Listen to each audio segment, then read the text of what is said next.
கோகிலமே நீ குரல் கொடுத்தால் உன்னை கும்பிட்டு கண்ணடிப்பேன்.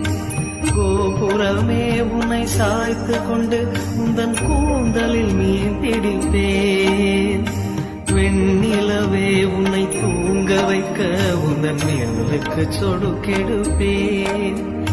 வருட வரும் பூங்காற்றையெல்லாம் கொஞ்சம் வடிகட்டி அனுப்பி வைப்பேன். என் காதலை